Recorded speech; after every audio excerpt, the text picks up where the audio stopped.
Welcome to QCC's Face the Region. Face the Region is produced by Quinsigamond Community College to assist our region in attaining educational, economic, and personal prosperity. Now, here's your host, WCRN's Hank Stoltz. Today on QCC's Face the Region, we're going to be talking some auto tech. I'm Hank Stoltz on News and Talk Radio, AM 830 WCRN. And we have the coordinator of the Automotive Technology Program, Donald Morin, with us today. And Don, thanks so much for being with us. Well, thank you for having me.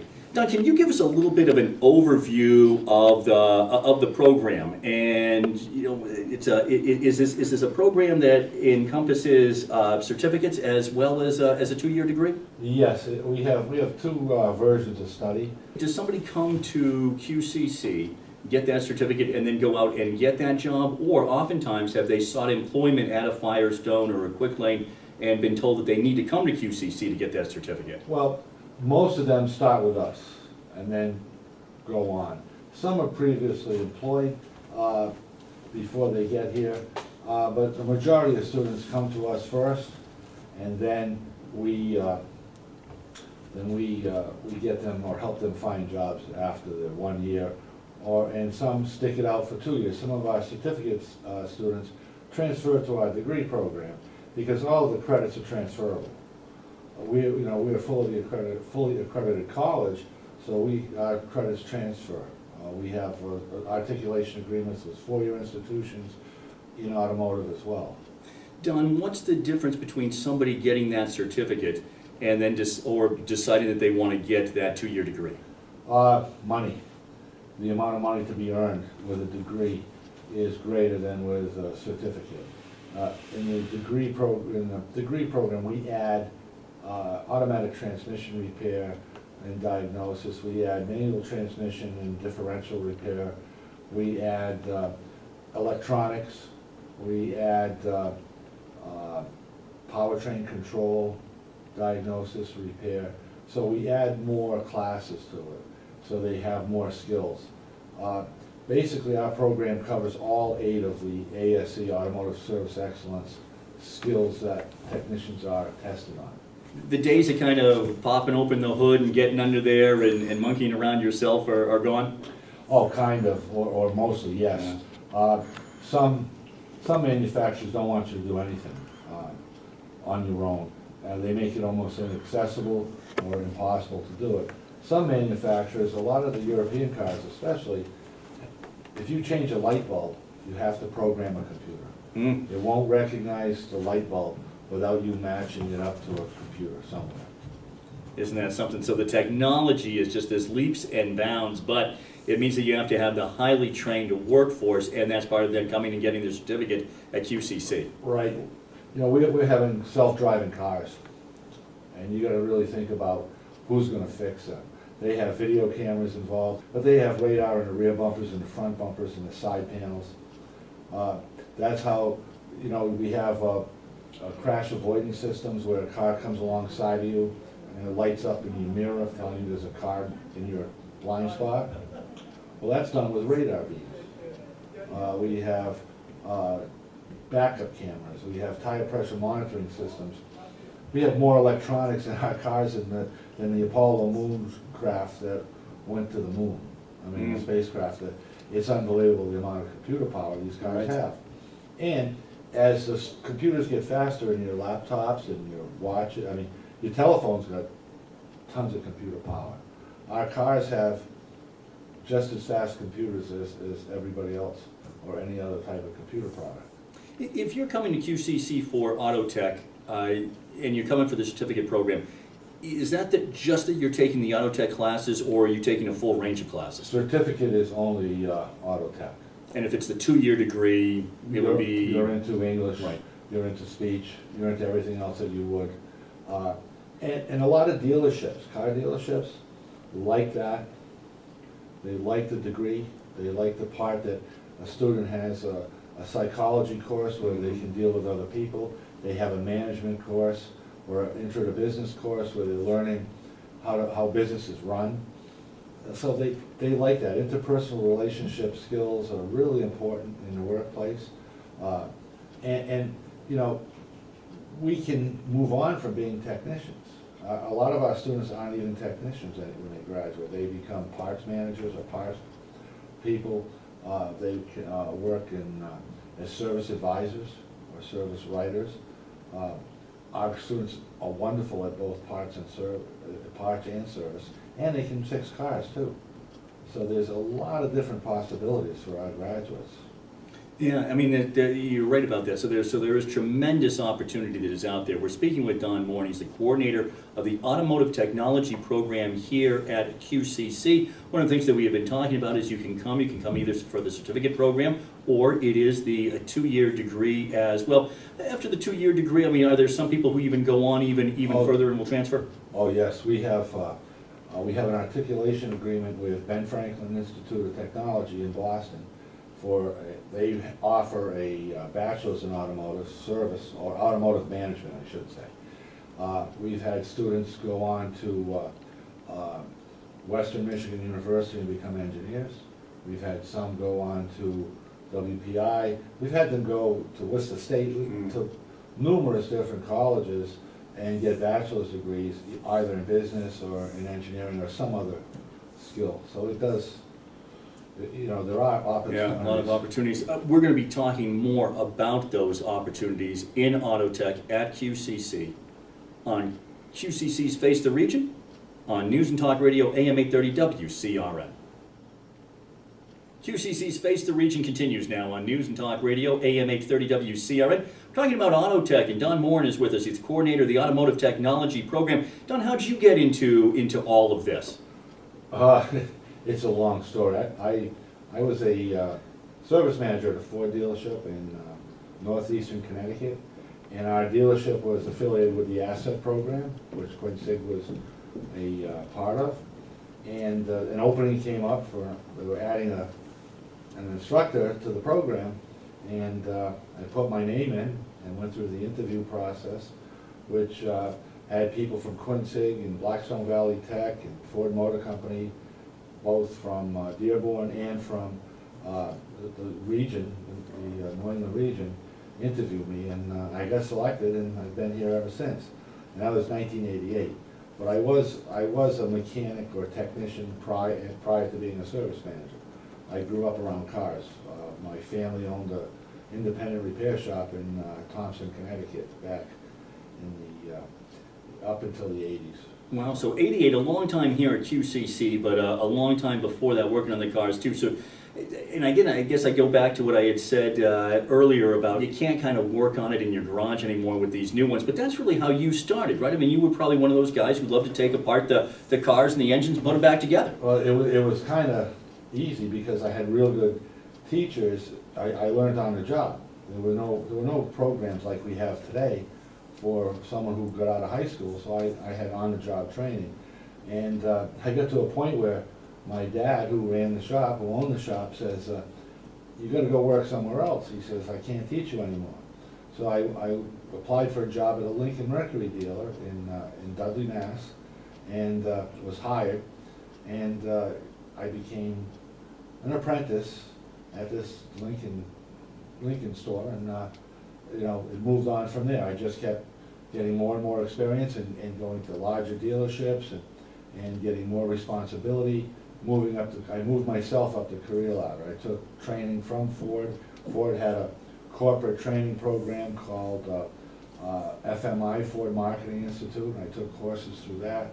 It got me into management positions, and then I moved on into the teaching world. Boy, so you've really seen it all. I mean, you really have. I mean, in the years since you've been here, since 1988, but even before that, just where we are now, the technology just keeps moving forward by leaps and bounds. Yeah, my first dealership job was in 1975, so I was kind of a Ford Lincoln Mercury person, so I kind of grew up with that. But I've done everything from change points and condensers to coil unplug. You know, the top of what we have today, all the way back to the ignition systems of the 60s. Don, what the students go through today in their classes, and let's begin with the certificate program maybe, and then we can talk about some of the other classes that they would take in their second year if they were here for the associate's degree. and then some moving on even to get a 4-year degree. What's sort of the hands-on part of it for the students here? I'm assuming that there's a lot of hands-on. We're about 50-50, hands-on and theory. We're real big on theory, always have been. I mean, there's a lot of hands-on, but the theory, what lets our students adapt to the changes in technology is that they understand the theory. And I have a dealer that hires a lot of our students, and their shop foreman is a graduate of the program. And he quizzes them on theory. He knows that what we taught them or how we teach them. And he'll quiz them on theory. One of the first couple of weeks they work there, he's always asking them theory questions to see if they learn it.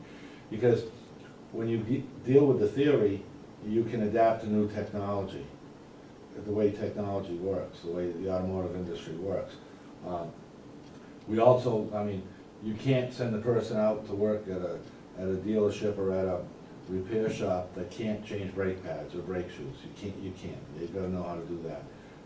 They've got to know how to use a tire machine or a wheel balancer. So they have to have the knowledge, the hands-on knowledge, as well as the book learning. So we try to split it about 50-50 to 60-40, depending on the subject. Right now I'm teaching electrical and automatic transmissions, 2 of the courses I teach. And the automatic transmission course is probably about 70% hands-on, because the intricacies of the transmission, the pieces in it. The electrical, there's a lot of theory that goes along, as well as how to diagnose and how to test. But most, it varies course to course. Right. When you talk about some of the theory and the hands-on as well, and the way in which you teach the course, somebody who's coming here for the certificate, are they side by side with a student who's in the 2-year course? Yes, yeah. Yes. The certificate is basically the first year of the degree program. It was designed that way, kind of with Ford's help, because when the MLR, what they call the MLR program, it's a national program taught all over the country. We were one of the first schools in the country to teach that. And we set it up so that our students could have a stepping stone. If they decided, boy, I really like this, I'd like to learn more, they can just walk right across, bridge right across to the 2-year program. Let's finish up with Don straight ahead, and we'll find out a little bit more about some of the student experiences, some of the benefits, some of the job. I think you can tell that there's just a lot of jobs that are going to be available in the immediate area for either the certificate program or the 2-year program. This is an industry that continues to grow, and we'll talk about that straight ahead on News and Talk Radio, AM 830 WCRN.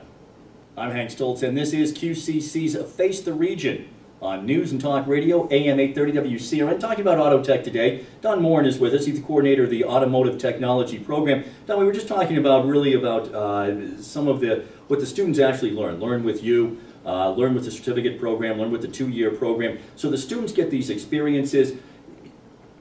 You get the feedback, obviously. I'm sure you're in touch with many of your former students, and you've been here since 1988, and you've been in the industry forever.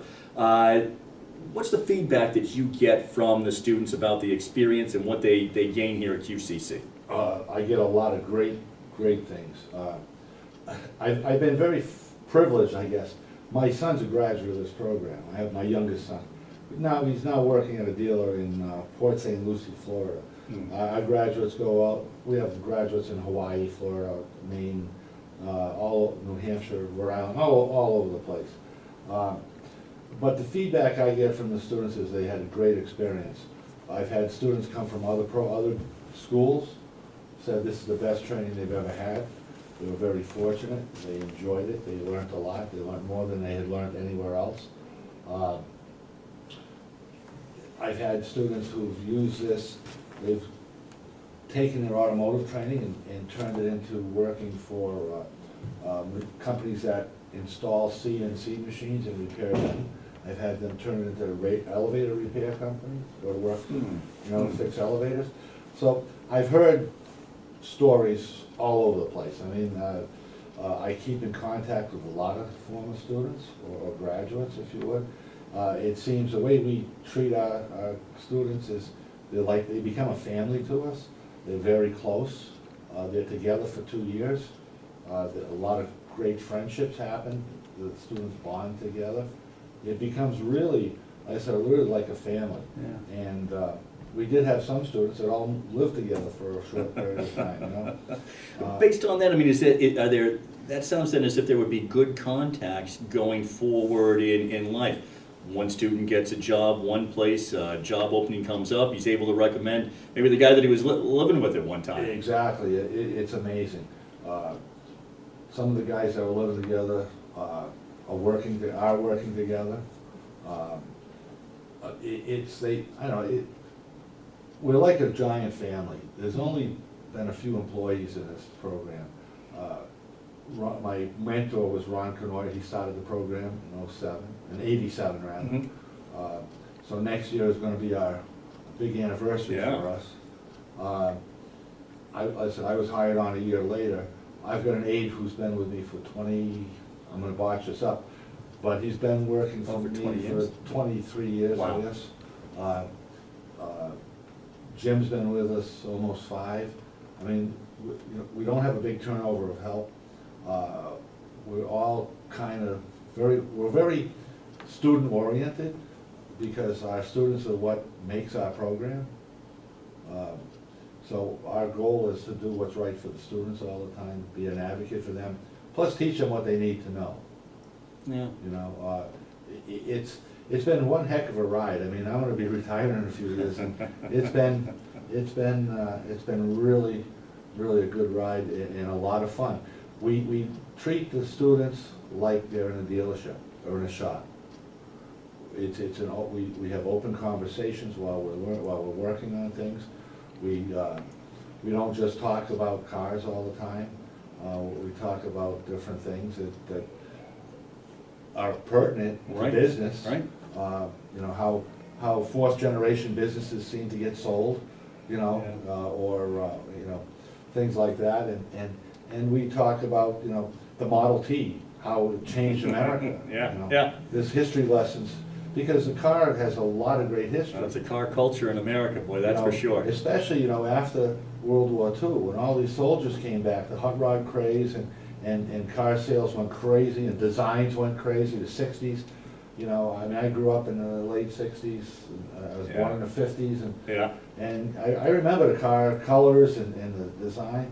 We bring that up, you know, People would go cruising and you'd go to God. Speedies or wherever the place was, and that was, yeah. And we saw Webster had Nectarland, you know, and it would car hop service and all that stuff. Exactly. Those were the days. You know, Those we were the bring that up, times. you know, we bring that up and we talk about how some of the old cars were really like tanks and fun to work on, and some were terrible, you know, and how the difference between diagnosing a car in 2016 versus 1976, major difference, you know, and the amount of tools you And need. that's only 20 years. I mean, and, you know, and then you go back. So the technology continues to be cutting edge, Right. which also kind of brings us full circle to where we began this conversation, the self-driving cars that are coming. And the fact is that you're going to need to keep up. And if you're going to get into this industry, you need what QCC can offer. I spoke to some guidance counselors a couple of weeks ago, and one of the things I said is,